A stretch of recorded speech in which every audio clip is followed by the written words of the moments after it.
All right, are we on? Are we good? Looks like everything's good. FYI, I cut my own hair the other day. Usually, Matt cuts my hair, my boy. NANI? But, you know, during these crazy times right now, no one can cut my hair, so I decided to do it myself. And I didn't do a terrible job, but it's not the best either. So don't make fun of me. Just let it be, all right? Don't say what you guys say. Don't leave in the comments. I already know. Anyways, let's get going. Hey guys, what's going on? I hope you guys are home safe and healthy as well. Today we'll be talking about basically my experience going through my very first powerlifting competition, and I hope you guys enjoy the story and how it goes. Now, I'll be specifically talking about my experience going through it, keyword my experience. I will be making videos on the future basically talking about some of the things that you could do better, or some of the IPF approved equipment that you might need, or how you should prepare for it, what kind of diet you should have coming into it, all that kind of good stuff. So if those are things that you are interested in and you want to know more about, I'll definitely be posting those videos in the near future. So make sure you subscribe so you don't miss out on that content. Lastly, I want to make it very clear that I am no professional powerlifter. I don't know everything about powerlifting. I'm just someone who is extremely passionate about it, and I love doing it, and I want to share that passion with you. So I'm not going to pretend I'm something I'm not. I'm not going to pretend to know something I don't. So this is just a very genuine experience of how my lifting experience went. So don't expect me to know everything, and you know, I make mistakes along the way during the meet as well. So definitely be prepared for that, and this is just a very genuine experience of my competition. And without further ado, let's get into the video and let's start off with the story. Now, to start off, let's talk about why I participated in the first place. Well, as you guys, some of you already know, when I began lifting, it was basically just to get in the greatest shape of my life. It wasn't to compete. Eventually, somewhere down the line, I realized, hey, maybe I could take this seriously. And as I got more and more into it, it became a passion. And then I said, hey, why not? Why not? Russell Westbrook, why not participate in a powerlifting competition and see how I do? Because I think I had the opportunity to actually take it seriously. And in addition to that, during that time I was going through a lot of things, and I just felt like I was really unfocused with life in general. So because I had powerlifting and also had a meet coming up, I just felt like I could really refocus myself into just one thing and dedicate myself and all my energy and hard work into it. It just felt like this meet was symbolic of something that I needed to prove myself to. It wasn't a moment where I needed to prove to anybody else, but I just needed to prove it to myself that I could actually compete and do well and take a step forward into something new and venture off and try new things. So after I signed up, my training started to ramp up, and as your training ramps up and your intensity kind of goes sky high because you're so excited about your meet, hopefully it doesn't happen to you, but I eventually hurt myself because I just didn't take care of myself, I didn't stretch, and I didn't listen to my body. But even then, at this moment, when I was injured, I still decided that I will participate anyways. No matter how much weight I lifted, it didn't matter. It wasn't even about doing or about being the best person there. It was really about being the best version of me. So me stepping into the platform and lifting whatever I could was just to prove to myself that, hey, you can do this and you can compete. You are someone that is capable of competing and putting yourself out there. And at that time, that is exactly what I needed for myself. So the day before the meet, I basically had to take a trip down to Vancouver because that's where my meet was. It was at UBC, the University of British Columbia. And so as I went there, I had to get all my documents ready, all my equipment ready, and so on and so forth.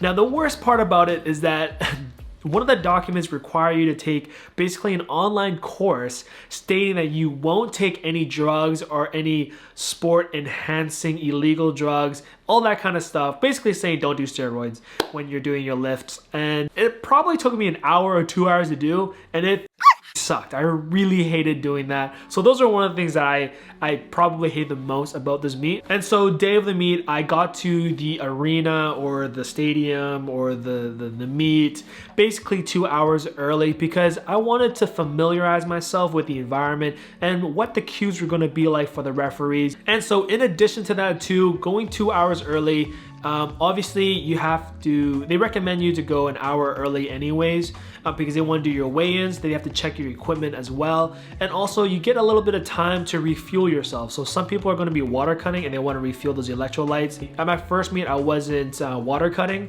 so I didn't really have to worry about that. However, I still had to drink a lot of water and electrolytes, and I ate some pizza, and I had an energy drink for that stat boost. And obviously that pizza is going to give me the extra power buff that I needed for the competition.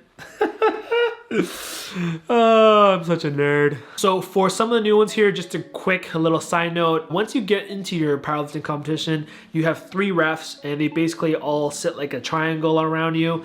And they're going to look for a few things that are going to be totally minuscule, but very important to you actually having a successful lift: 3 white lights or 3 red lights, which is a failed lift. So some of the things they might look for is making sure your head and your ass stay on the bench, making your squat hits depth, and also your deadlift where you can only drop the weight when they tell you to drop. All these just little minor things that totally add up and kind of with your brain a little bit if you don't actually know them.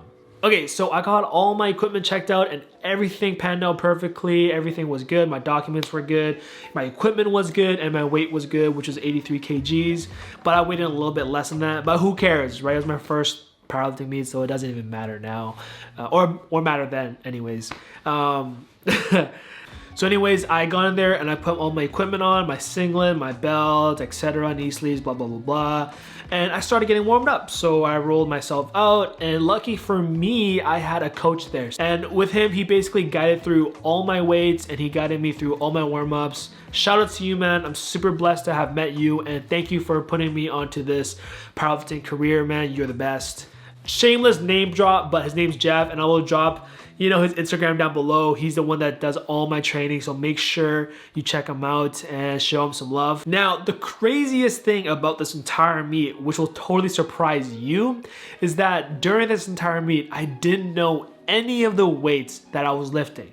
My coach and I agreed on not telling me and not knowing exactly what weights I'd be lifting because I was already injured. So because I was injured, he didn't want me to focus on that and focus on the weight. He just wanted me to focus on my lift in general. So every time I went to the platform for all 9 of my lifts, all 9 of my attempts, you get 3 in each one. Your SBD, you get 3 squat, 3 bench, 3 deadlift.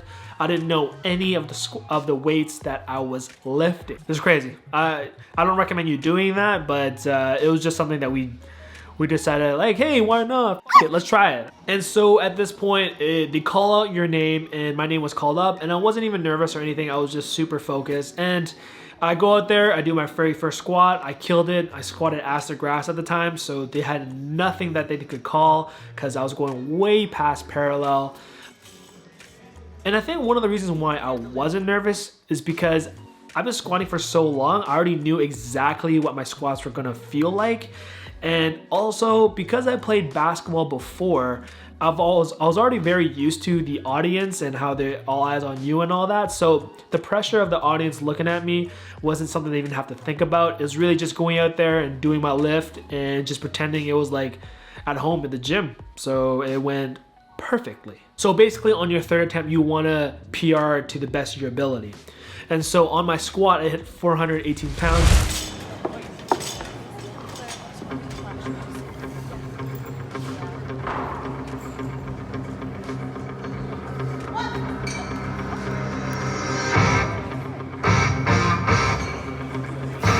Up, up, up, up, up, up, up, up, up!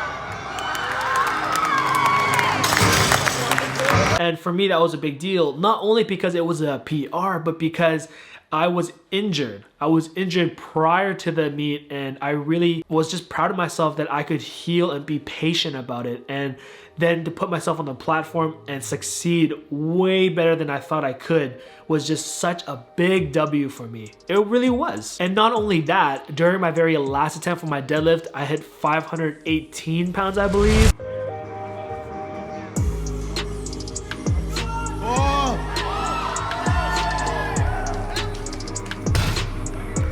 I was the most scared about deadlifts because my injury was my lower back injury. And so as I go up for it, you know, it didn't even really feel heavy. If anything, it actually looked like an opener. And so with that, it basically ended my very first competition, scoring 8 out of 9 attempts. The only attempt that I did miss was my 275-pound bench press.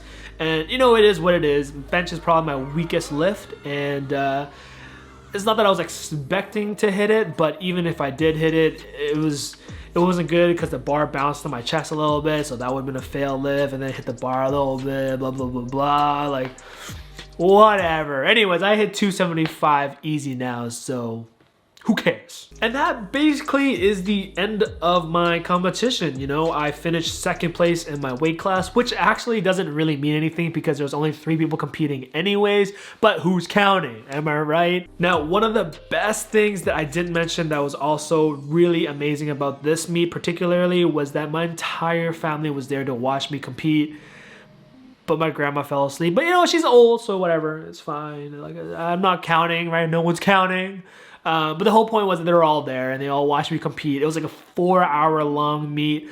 I probably was on the podium to lift for like 5 minutes the whole thing. So they really hung in there and cheered me on. And that basically covers it. That's basically my powerlifting competition. It was just really fun to do it and be around. It's just such a good experience, especially if you're a serious powerlifter. And even if you're not, you should just go out there and try it anyways, because you never know. And it's always good to compete against yourself and other people and just be around that kind of atmosphere.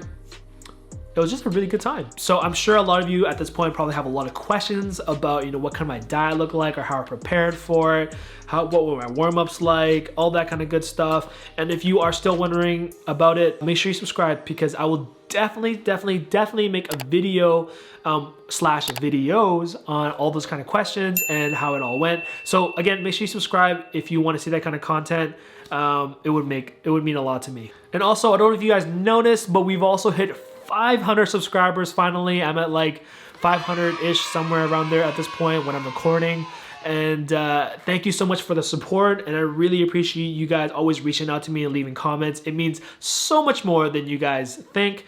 Obviously, you already know how much support means to me from my family, and so from the YouTube community, it would mean a lot to me if you guys just keep communicating with me and ask me questions. I always love connecting with you guys, so make sure you guys do that. Just want to say thank you so much for those 500 subscribers. You guys are the best. Make sure you give the video a thumbs up if you liked it, and if you loved it, make sure you subscribe. That would mean a lot to me. And again, we're a small channel and we're still trying to make it, and we're trying to grow this powerlifting community up and up and up. So if you guys enjoy the vibes and all that kind of stuff, make sure you keep subscribing to me and keep in contact with me. Otherwise, guys, I hope you guys enjoyed this story, and I hope you guys enjoyed my experience going through my very first competition. I will catch you guys on the next one. Thank you for everything, and I'll see you guys next time. Peace.